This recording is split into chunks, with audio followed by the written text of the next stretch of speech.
Bueno, vamos a esperar. Hola Estrella, ¿cómo estás? Bueno, continuamos por ahí. Si nos escribe Elías y conectamos. Venga, vamos a ver. Elías, ¿de qué perfil? Buena charla, ¿eh? La verdad que, claro, era imposible cortar a David, si es que estaba lanzado. Venga, vamos a continuar. A ver, vamos a ver si está Elías por aquí y desde qué perfil se conecta. Mira, aquí de Pharmacy. Vale, se va conectando. ¿Cómo estás, Joao? Hello, ¿Qué pasa, Elías? ¿Cómo estás? ¿qué Ahí, pasa? Espera, que voy a intentar hazte un colocar buen enfoque. esto. Qué buen Ok, tupé, ¿eh? ¿has Espérate, visto, está un poco tío? a contraluz, ¿eh, Elías? Bueno, Te se te bajo la ve. persiana. Sí, y enciende la luz.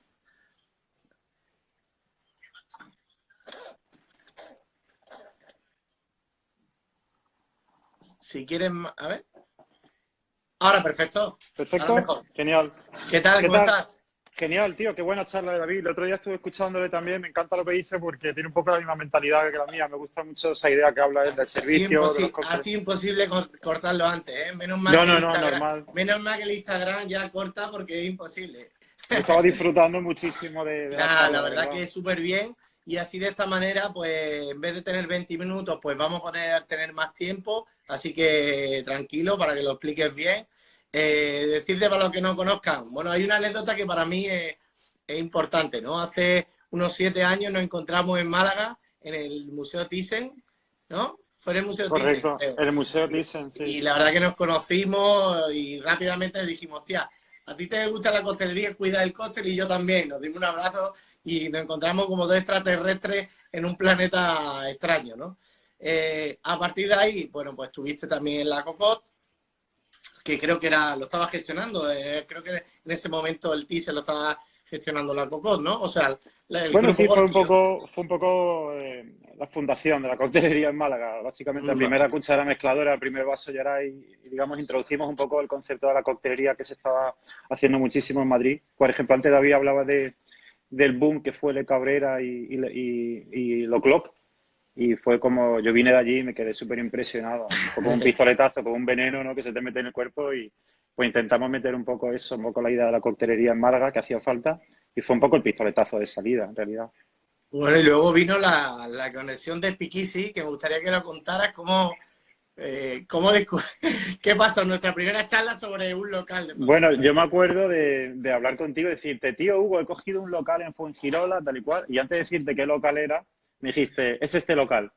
Y yo digo, pero cabrón, ¿cómo sabías tú exactamente qué sitio era? Porque era un sitio súper escondido en un callejón que ni siquiera había sido un bar de cóctel ni nada nunca. Y nada, monté un club de jazz en 2013. Fue un poco, bueno, yo trabajaba, vengo del mundo de la noche, trabajaba, bueno, básicamente lo que es la batalla pura y dura. Es decir, hacer, yo qué sé, 300, 400 mojitos por noche, trabajar rollo british, rollo extranjero, guiri, típico bar de batalla.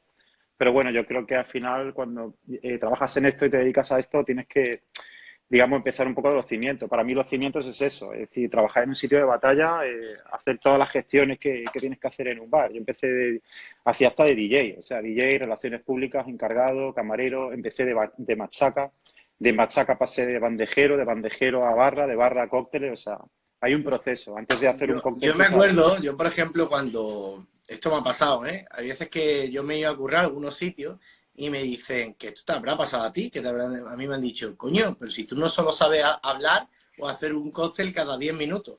Y me dice, hostia, ¿por qué? Porque tenemos todavía la base antigua de Puerto Marina y Ya ves. de currar mucho. Y luego, los protocolos antiguos valen todavía, los sistemas antiguos de trabajo valen, hay que No es que adaptarlos. valgan, es que yo Pero es creo que que son parece que ahora lo necesarios. nuevo es lo único que vale. Yo creo que es que son necesarios, no es que valgan. Es decir, yo cuando tú te metiste un día en mi barra, yo dije, joder, Hugo, qué rápido eres, cabrón. Me sorprendió. Es decir, es muy importante la batalla en algunos momentos, porque la batalla no es la batalla de por sí, la batalla es saber cómo tratar al cliente, saber las necesidades, saber que en hostelería uno más uno nunca es dos. Es decir, básicamente es coger la base, ¿no? Cuando yo trabajaba en ese tipo de sitios, por aquella época había un nivel de calidad increíble. Es decir, cómo se servía en mesa, cómo se servía un brandy, cómo se servía un cóctel. Tenías digamos, un conocimiento de destilados que en la media de otro tipo de bares pues no conocía. Es decir, trabajabas con aperitivos, con licores, con alcoholes, con whisky, con destilados que eran un poco atípicos para la época. Y yo creo que era la base, y la base es súper importante, el trabajo, es decir, hacer de todo. Trabajar, al final, a todos nos gusta ir de rockstar, de estrellita del rock, haciendo cócteles súper buenos, pero es muy importante también esa parte, ¿no? Digamos, del servicio, de la calidad, del trabajo, el trabajo duro. Lo que es tener tu Genial. barra limpia, tener tu cliente contento y al final, bueno, trabajar en ese tipo de locales también te ayuda muchísimo de cara al futuro, ¿no? Vale, bueno, hablaremos del tema de la ley seca. Luego me gustaría pues hablar de algunas de las cosas que pasan en tu bar. Yo voy a ir proyectando diapositivas, Elías, para que Sí, también, bueno, la mira, gente... sí, Mira, empezamos con la primera que tenemos, que es esta. ¿Vale? sí, Esta es la primera. correcto. Sí, yo quería hablar un poco de la ley seca, ya no solamente porque el concepto de mi local es speakeasy y ley seca, sino yo creo que es curioso como a día de hoy, con esta crisis que estamos pasando del coronavirus, hay unas similitudes, hay unas analogías increíblemente, o sea, hay un paralelismo brutal, ¿no? En el tiempo en el que estamos viviendo, qué es lo que va a pasar a partir de ahora y lo que supuso en aquella época. Estamos hablando, por ejemplo, yo voy a hablar de la ley seca, aparte un poco por la parte del local, porque creo que es algo súper interesante de comentar, ¿no? Dentro de lo que engloba el mundo del bar, los speakeasy, el concepto de los bares que surgieron después de la ley seca, yo creo que sienta un poco las bases y los cimientos de lo que conocemos a día de hoy como la vida nocturna. Y yo he puesto una serie de diapositivas para hablar de la ley seca, en que la primera imagen que podemos ver es un salón. Un salón eran los bares que en Estados Unidos, estamos hablando justo antes de la ley seca, que no se consideraban bares como tal, es decir, eran centros recreativos. En un salón tenías el cliente iba a recibir su correo, hacía llamadas telefónicas, entregaba paquetes, era su club social, organizaban partidas de cartas, es decir, era como un poco la base, digamos, social, ¿no? Era el centro social por excelencia, ¿no? Y aquí en España, por ahora mismo, imaginaros lo que puede suponer un bar, ¿no? Un bar es el centro recreativo, es el punto neurálgico, ¿no? De la sociedad, de cómo se comunica, cómo socializa, valga la redundancia. ¿Y por qué yo muestro esta imagen del salón? Porque, bueno, cuando nosotros hablamos de la ley seca, hay un prólogo, es decir, se da una serie de circunstancias para que nosotros tenemos que entender cómo en un país como en Estados Unidos, con tantos millones de habitantes y lo que suponían los bares, de repente, en 1920, deciden cerrar todos los bares, ¿no? Y era y por ahí yo quería comentar un poco esa analogía, ¿no? De que ahora mismo estamos en el punto que se han cerrado todos los bares y no sabemos cuándo se van a volver a abrir. Por suerte, no creo que vaya a durar 13 años como la ley seca de Estados Unidos, porque si no sería una locura, pero bueno, la idea, el prólogo es que, por ejemplo, nosotros tenemos que contextualizar esto en la Primera Guerra Mundial. Es decir, la ley seca surge también como digamos, un choque también de dos Américas. Estamos hablando, la ley seca se aprueba en 1920, el 17 de enero, pero mucho antes, ya en Estados Unidos, había un montón de asociaciones, la Liga Antisalón, la Liga del Sí, que ya Movimiento venían de las Mujeres por la empujando un Templanza. poco este tema, ¿no? Sí, correcto. Incluso ten en cuenta que Estados Unidos está inmersa en la Primera Guerra Mundial y una de las situaciones que se daba es que la gente tenía una especie de cierta enemistad a los extranjeros. Tener en cuenta, por ejemplo, la imagen que os he mostrado antes es la típica taberna que se llama saloon y mira el paralelismo que hay que, por ejemplo, en aquella época se llamaba los Tide House, era un proyecto importado de los ingleses, bueno, de Gran Bretaña, donde una marca de cerveza te montaba el local, que todavía se sigue haciendo. Es decir, la marca de cerveza en Estados Unidos te montaba el local, te montaba los muebles, las sillas, la barra, todo. Y tú lo único que tenías que hacer era trabajar con su marca. ¿Qué pasa? Que la cerveza tenía muchas connotaciones alemanas. Es decir, muchos de los americanos culpaban a Alemania de como que ya eran los dueños de las cerveceras y entonces ya se creaba cierta enemistad. Aparte del problema de alcoholismo que había, muchas mujeres estaban en su casa y llegaba el marido borracho, se gastaban todo el dinero, todos los ingresos en beber. Entonces pues, se empezó a crear una especie de mentalidad antialcohólica, ¿no? Por decirlo de alguna manera. Entonces, al final, esto lo que hizo fue que muchas asociaciones, muchas organizaciones, muchos políticos empezaran a darle caña, a echar leña al fuego para crear este movimiento, digamos, de la ley seca. Y a través de Volstead, que fue el senador Volstead, se decretó la 18ª enmienda y el 17 de enero en Estados Unidos se prohibió la venta, distribución y producción de bebidas alcohólicas, que curiosamente no estaba prohibido beber alcohol. Es decir, tú podías beber alcohol, pero como te pillaran en un bar, como te pillaran transportando alcohol, te caía una multa que estamos hablando que no es una broma. Es decir, habían penas de cárcel de 6 meses hasta 5 años multas por aquella época de 10.000 dólares, que podría ser hoy como, yo qué sé, 50.000 euros. Es Pero decir, sin embargo, no era un juego. donde se hizo la ley se hizo la trampa y seguía, y aparecieron un tipo de local, ¿no? Sí, completamente. No solamente apareció un tipo de local, sino que la industria se remodeló completamente. Otra de las analogías que hago yo, por ejemplo, con lo que está pasando ahora mismo, que muchas fábricas de alcohol tuvieron que empezar a fabricar otro tipo de cosas. Es decir, había una economía de guerra. Muchísimo, por ejemplo, el alcohol se empezó a destilar para hacer bombas, para hacer maquinaria bélica. Es decir, se tuvo que cambiar totalmente toda la industria y muchas destilerías supieron renovarse, pero obviamente por allí se quedó por el camino el 90% de la industria. Curiosamente, después, cuando empezó el tema del contrabando del alcohol, hay mucha gente también se benefició. Una de las marcas que más se benefició fue, por ejemplo, Seagrams, en Canadá, obviamente. Y, por ejemplo, Joseph Kennedy era un tío que se hizo súper millonario a base de, digamos, del contrabando, ¿no? De alcohol. Que curiosamente su hijo, John Kennedy, fue presidente en 1960, ¿no? Sí, un poco contradictorio, Un ¿no? poco cómo funciona a veces las cosas, ¿no? Y bueno, pues nace un poco el contrabando y las mafias y al final la ley seca, pues lo que dio al relucir es que realmente el problema de alcoholismo no desapareció. Hubo muchísimo problema de violencia, de mafia. Aquí tenemos la ficha policial de Al Capone. Y bueno, con todas las connotaciones cinematográficas que supuso, ¿no? ¿Cuántas películas hemos visto si tiene la diapositiva por ahí, películas, un montón de referencias, series, es decir, la violencia que suponía el hecho del contrabando de alcohol, ¿no? Es curioso porque en Estados Unidos la ley seca, en muchos sitios había más alcohol que a día de hoy en algunos de los bares que encontramos, porque tengo una ficha aquí, no sé si la ves, a ver, la voy a buscar, donde Bueno, aparece un seguramente no poco se va a ver, pero la vamos a pasar. Es Sí, este bueno, ¿qué alcohol? En plan, ¿qué alcohol se bebía sí. durante la ley seca? O sea, tenemos casi de todo. Por ejemplo, tenemos el alcohol legal, porque hay que tener en cuenta también que no solamente era todo contrabando, es decir, por ejemplo, las granjas, muchos granjeros tenían, digamos, las cosechas, por ejemplo, de manzana, podían destilar y hacer Apple Jack, y eso era legal.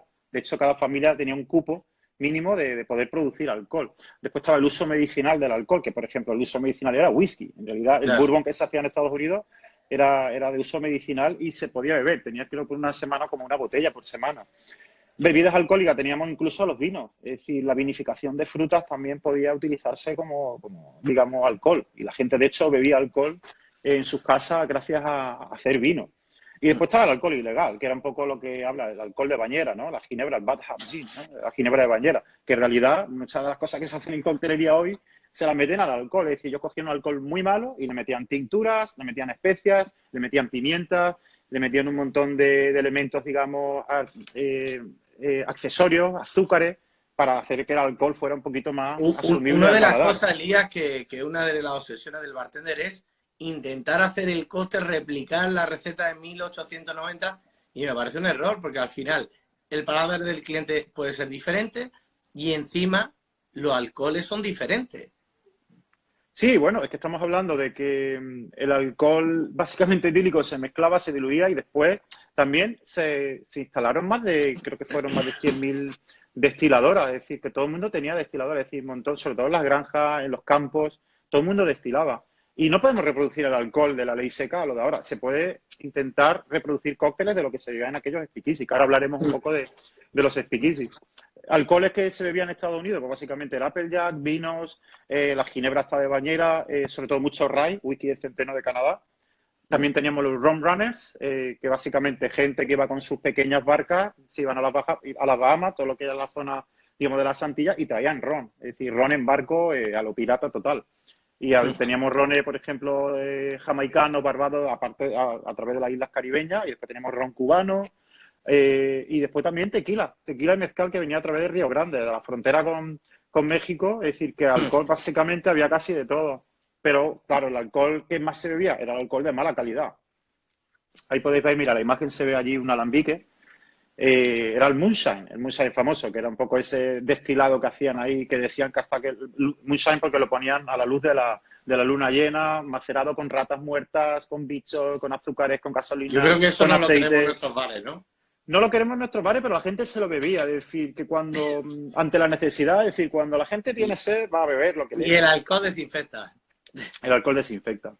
Y bueno, dentro de todo este marco, estamos hablando de 1919, 1920 a 1933, nacen los speakeasy. Un poco. Los speakeasy son bares a puerta cerrada que te encontrabas desde el speakeasy más lujoso, en plan súper elitista, con su club de jazz precioso, hasta un trastero, es decir, hasta un garaje. O sea, lo más lúgubre y cutre que te puedes imaginar. O sea, había todo tipo de bares en la ley seca. Mira, pero nadie se hace la idea de la cantidad de speakeasy que había. Es decir, la gente se puede pensar que en una ciudad podían haber 20, 30, 40, 50. Mira, solamente en la ciudad de Nueva York habían 32.000 speakeasies. O sea, imaginaos la idea de lo que son 32.000 bares. Yo estaba corroborando información en plan, no puede ser 32.000. Claro, Y aparte, es, ¿cómo controla, normal, cómo controla tanto el piquisi la policía, ¿no? no, pero es que eso estaba metido dentro de la sociedad, es decir, todo el mundo bebía. Y también hay que tener en cuenta esa polarización de la sociedad americana de la que hablaba yo al principio, ¿no? Estaba el americano de a pie de campo, el anglosajón, el white, ¿no? El blanco, el blanquito, el paleto, el redneck, que era súper antialcohólico, ¿no? Y después estaba el de ciudad. El de ciudad quería seguir bebiendo. ¿Qué pasa? Que se juntaban esas dos, digamos, la América más profunda y después la América más moderna. La América más moderna estaba construida por extranjeros y por inmigrantes. Es decir, eran italianos, eran judíos, eran europeos del este. Es decir, ellos atribuían toda la delincuencia y todos, digamos, los males de América a toda esta gente que acababa de poblar América. Es decir, América se construyó con esta gente en las grandes ciudades. Entonces había una diferencia entre la gente de pueblo, que era súper anti-alcohólica, que era súper religiosa, era de carácter protestante, y fue los grandes movimientos que hubo en política. Es decir, por ejemplo, el mayor movimiento feminista que yo conozco en la historia, yo creo que ha sido el movimiento que hicieron las mujeres en Estados Unidos. Es decir, estamos hablando que la 18ª enmienda fue la prohibición del alcohol, pero la 19ª fue el voto de las mujeres. Es decir, el tema de la ley seca fue un poco el boom para que las mujeres empezaran a tener un poco de voz y voto. Que sí, a través de la parte, digamos, un poco más religiosa, ¿no? Porque al final aquí se mete siempre la religión para aportar un poco el consumo de alcohol. En cuanto a los speakeasy, como decía, podían ser bares súper cutres, que podían ser bares súper elegantes. De hecho, había hoteles súper famosos en Estados Unidos que tenían speakeasy. ¿Qué pasa? Que al haber tantos bares clandestinos, pues también tenían competencia y cada uno tenía que mejorar. ¿Y cómo mejoraban? Pues haciendo unos cócteles súper buenos, poniendo música en vivo, haciendo clubes de jazz. Es decir, al final también es un poco el reflejo de la sociedad, ¿no? Las mujeres empezaron a ir de copas cuando iban a los speakeasy. Es decir, a una mujer no se la veía en un salón, a una mujer no se la veía en un bar y empezaron a ir a los speakeasy. Ahí aparece un poco el papel de la flaper, ¿no? La mujer liberada de los años 20 con su libertad sexual, su empoderamiento, digamos que fue un gran movimiento por parte de las mujeres en aquella época. Y los speakeasy, pues básicamente se empezaron a hacer mucha coctelería.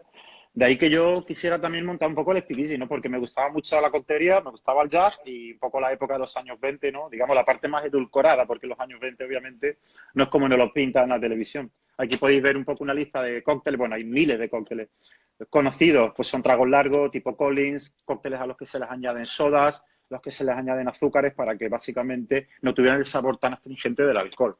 Tenemos ahí Mint Julep, que ya es un cóctel. Estamos hablando que todos estos cócteles, la mayoría se inventaron mucho antes de la prohibición, pero tuvieron su máximo apogeo en la época de la prohibición en los bares de los speakeasy, en los bares clandestinos. La mayoría de speakeasy estaban en la quinta con la sexta avenida, es decir, en la 45 con la 52. Había una concentración en Nueva York muy grande de bares clandestinos. Y bueno, me estoy dando mucha información, tenéis allí más imágenes. Esto es una tarjeta de socio de un speakeasy en la 38 con la 51, en New York, en Park Avenue, que es la zona pija de Nueva York.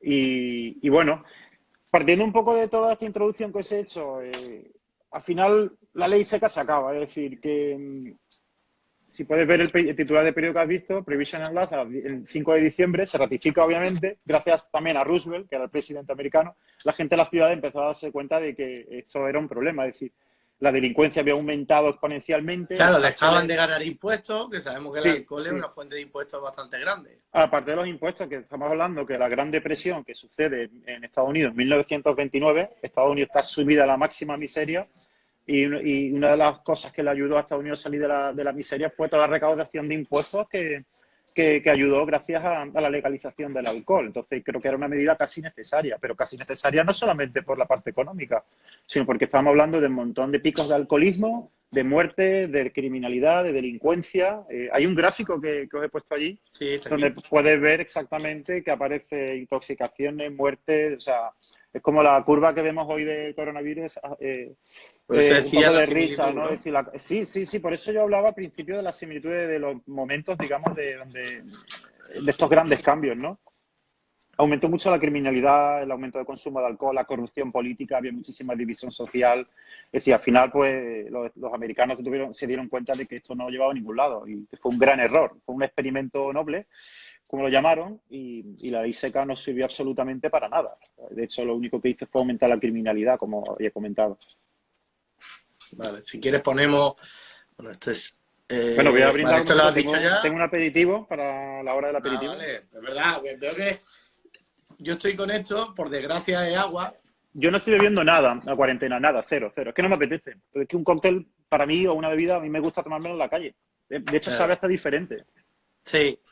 Claro, aparte con la ambientación, o sea, ha puesto la imagen de Speakeasy Pharmacy, claro, no es lo mismo estar en tu casa a contraluz con esa planta fea que estar en Speakeasy con esos aromas, con esa barra, Que ¿no? va, que va, que va, que va. Bueno, yo estoy en la playa, no sé si lo puedes ver, pero tengo la suerte, inmensa suerte, de que estoy directamente en la playa. Es decir, yo salgo y tengo aquí la playa detrás, o sea, que es genial. El problema es que no Pero puedes salir.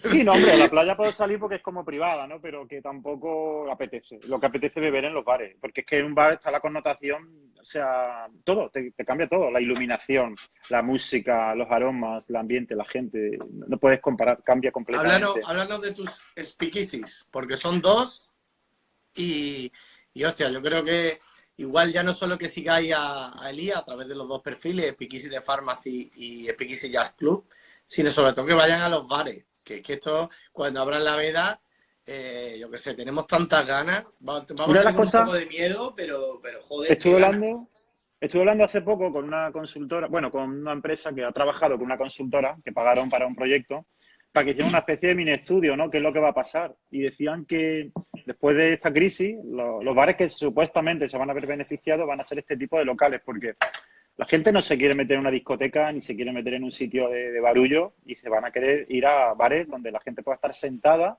Gracias, más o menos, a Dios, pues tengo los locales que tú tienes espacio entre una mesa y otra, se está bastante cómodo. La gente quiere algo más tranquilo y algo de más calidad. Entonces, esto tiene que ser también una oportunidad para vernos de que, vale, van a caer mucha gente, pero también, si tú ofreces algo de calidad, la gente te va a elegir a ti. Es decir, la gente va a escoger muy bien dónde se quiere gastar su dinero. Y al final, un local donde tú puedas estar a gusto, donde sabes que no vas a tener mucha aglomeración de gente, pues yo creo que decía el estudio que básicamente que este tipo de bares se pueden ver beneficiados al final de la crisis. Bueno, no es que se vayan a ver beneficiados, pero que puede ayudar mucho que a la hora de tomar decisión del cliente qué tipo de negocio quiere ir nocturno, de ocio nocturno, pues uno de los, digamos, recursos que están diciendo que básicamente que puede funcionar muy bien este tipo de bares después de la cuarentena.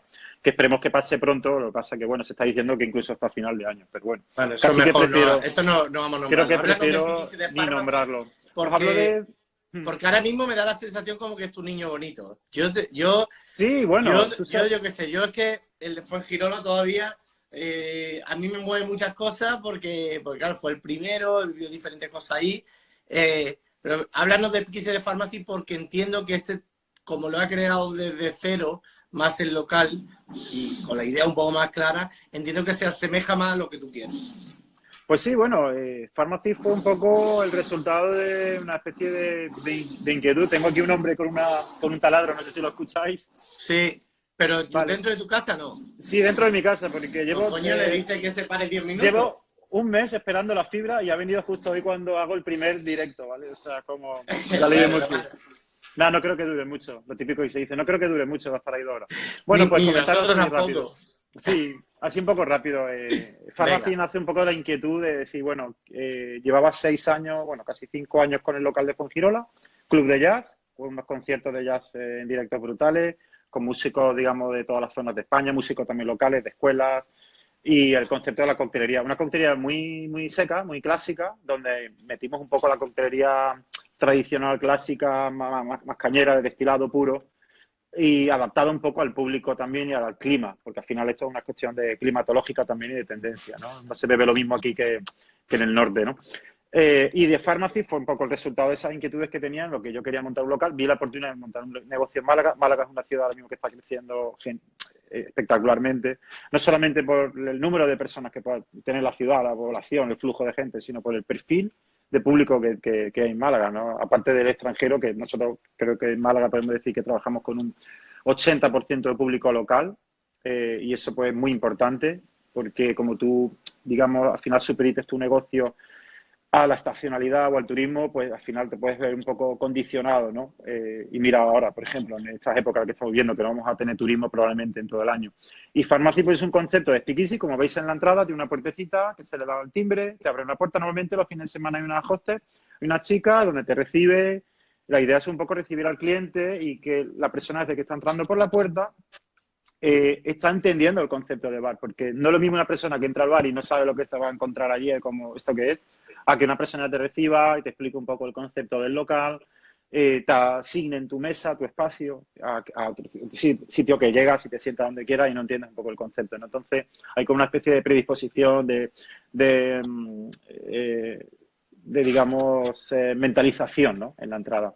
Y una vez que entras en la entrada del local, pues te encuentras un ambiente muy speakeasy. Es decir, yo creo que siempre digo que montar un speakeasy es muy fácil. Coges un local, bajas las luces, pones 4 velas y ya tienes un local medio ok, ¿no? O sea, dentro de todas las dificultades, obviamente, que tiene de llevar un negocio. Pero sí es cierto que te encuentras una decoración muy cuidada.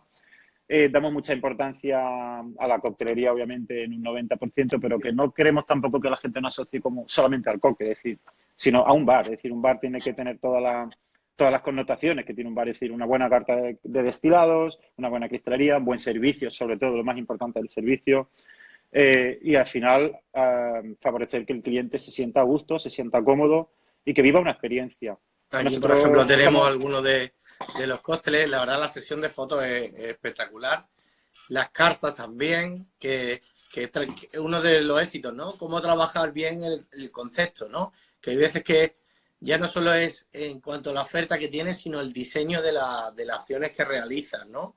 O Al la... final, estos son valores estéticos, es decir, cuando tú entras por la puerta de Speakeasy, de Pharmacy o de Fuengirola, la idea es que toda la suma de pequeños detalles constituyan y engloben, digamos, una idea general de algo de calidad. Es decir, el hecho de tener una buena carta, tener una buena cristalería, tener una buena música, una buena iluminación, son esos pequeños detalles. Hasta la vela que pones, qué tipo de vela pones, qué tipo de incienso vas a escoger de olor para que cuando un cliente entre huela de una manera, huela de otra, las revoluciones por minuto de la canción, los colores en los que están pintados las paredes, es decir, todo influye a que la experiencia sea buena. Y ahí lo que intentamos también que esos pequeños detalles sean un poco la diferenciación del resto, que es muy difícil muchas veces conseguir todo ese tipo de detalles porque requieren muchísimo sacrificio, requieren que al final pues no ganas tanto dinero porque estás continuamente invirtiendo, estás continuamente mejorando. Y nosotros ahora mismo en Málaga hemos quitado todos los hielos que teníamos, solamente estamos trabajando con hielos artesanos, es decir, bloques cristalinos, es decir, tanto para el shake como para el mixing glass, como para los laundering. Es decir, estamos intentando dar un punto de calidad, no solamente el hielo, es decir, el tipo de destilado que usa, las marcas con las que trabajas, la fruta, cómo la compras. Yo voy todas las semanas a las 3 a las 4 de la mañana a comprar la fruta, tú lo sabes, es decir, intento que no dejar, es decir, eso conlleva un sacrificio y a la vez es un problema porque no puedes estandarizar el negocio, te cuesta más. Entonces, buscas un nivel de calidad, como digo yo, buscas ese tipo de excelencia, que es complicado, pero yo no sabría hacer las cosas de otra manera y el equipo que tengo conmigo, obviamente, ni que decirlo, es decir, que me gustaría también resaltarlo. Tengo un equipazo brutal, o sea, todos, Vale. con Girola, en Málaga, Bueno, que si no fuera por ello... me gustaría que hicierais 2 o 3 preguntas, mientras voy a hacer yo una que creo que es importante para entender el concepto de adaptación, ¿no? Como, bueno, tú eres muy purista, te gustan los cócteles bastante potentes en carga alcohólica, con destilados con o sea, con cócteles con mucha presencia de destilado, como también te ha tenido que, sin perder tu identidad, adaptarte un poco al perfil del público que tienes, ¿no? Bueno, al final no se trata de hacer un gran cóctel, se trata de dar un buen servicio, de que el cliente esté contento y sobre todo de vender una experiencia y de que realmente estés transmitiendo algo cuando estás haciendo una bebida. Es decir, al final, dentro de toda la cantidad de miles de tragos que hay, todo se reduce a lo básico, ¿no? Alcohol, azúcar y vite, es decir, una mezcla de pocos ingredientes, pero bien hechos, bien estructurados, bien balanceados. Adaptarte al cliente, obviamente. Decimos, no, es que en Málaga, el cliente de Málaga no le gusta. No, el cliente de Málaga, claro que le gusta, pero también hay que saber ofrecérselo y también hay que hacerlo todas las pautas y todos los parámetros técnicos que conlleva. Es decir, es que tomar un old fashion a lo mejor es difícil para todos los clientes, pero si haces un old fashion a lo mejor con, yo qué sé, sirope de arce o lo haces con otro destilado o intenta adaptar un poco ese tipo de tragos clásicos y después el cliente que se ha tomado esa primera vez un old fashion dulce, el segundo día se lo haces un poco más, el teléfono ha volado, y el Sí. segundo día se lo haces un poquito más fuerte, pues al final vas acostumbrando. De tal manera, también pienso que los perfiles de sabores de los clientes están evolucionando y están cambiando. Y, y no es lo mismo hace 6 años, 7 años que ahora. Hoy en día en Málaga te sorprenderá la cantidad de gente que toma Dry Martini, que toman Sazera, que toman Old Fashion, que toman Manhattans. De hecho, la gente no quiere y estamos hablando de gente joven, es decir, chicos, chicas de 20 años que vienen y quieren, ya no solamente porque quieran hacerse la foto de Instagram, quieren tomarse algo que les transmita algo. Y mucha gente se ha dado cuenta de que tomarte una ginebra estándar con un montón de fruta dentro no te transmite nada.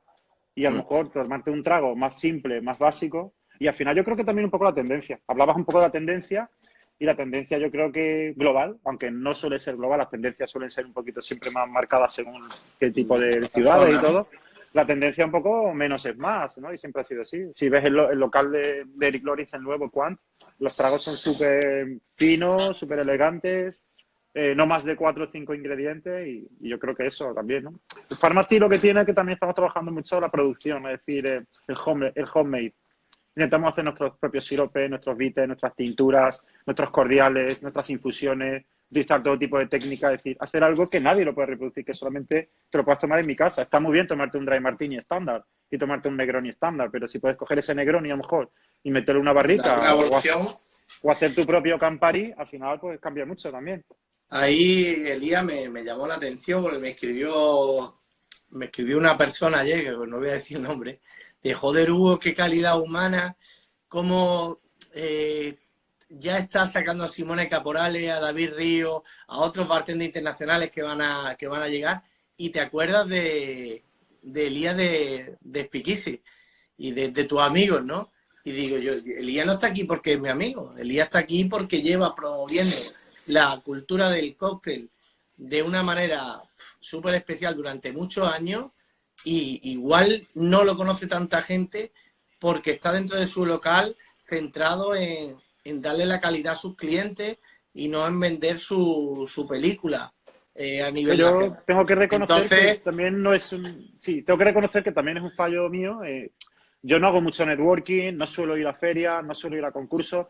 Y eso al final te mantiene un poco de outsider, ¿no? Pero también es una cuestión también de tiempo y también una cuestión de prioridades. Y para mí el hecho de tener que hacer funcionar dos negocios implica que yo tengo que estar allí. Yo estoy detrás de las barras. Yo tengo mis turnos, 3 días estoy en un bar, 4 días estoy en otro bar. Es decir, y estoy continuamente empleando tiempo en mejorar mis negocios, mejorar cartas, mejorar cristalería, mejorar destilados, mejorar producciones. Y a mí no me da margen para yo poder estar un poco en la onda, ¿no? En la ola, de decir, bueno, ¿qué es lo que está pasando? ¿Qué es lo que...? Pero claro, es necesario, es decir, yo intento estar al día. Hoy en día con las redes sociales, al final acabas conectado y acabas aprendiendo y acabas pues no nada, quedándote Elías, fuera de la tendencia. ha sido un auténtico placer que esté aquí Igualmente, recíproco. con nosotros. Bueno, hemos tenido, después de David Ríos, que volvamos a conectarnos casi 80 personas. Ha sido genial escucharle. Me encanta ese hombre cómo piensa y cómo trabaja. Un Y, ejemplo. y nada, ya seguramente en España te van a poner ya la lupa, van a estar muy pendientes de tu trabajo en los locales y irán a visitarte. ¿Qué más decir? Bueno, yo sé que tú eres un amante de los memes. Voy a preparar aquí un meme. Ah, qué bueno. Además viene al caso. Sí, ¿no? Sí, mira, viene el caso. Tú eres el Ay, me máximo cago en la mano, difusor. no se ve. No se ve. Se te ha cortado. Nada, sí, por la imagen, no se va a No poder lo vas a ver. tener que leer, ¿eh? Lo Sí, vas a tener que lo que leer, pasa Hugo. es que yo tampoco lo veo entero. Dice, ¿Esa quién es, tío? Ah, vale. nada, el meme viene a decir como yo dice, el alcohol que utilizo para gel lo utilizo para hacerme un trago, algo así dice. Lo que pasa es que no lo puedo leer entero. Qué pena, me cago en la... Bueno, para la próxima te tengo preparado un meme. Bueno, súbelo ahora.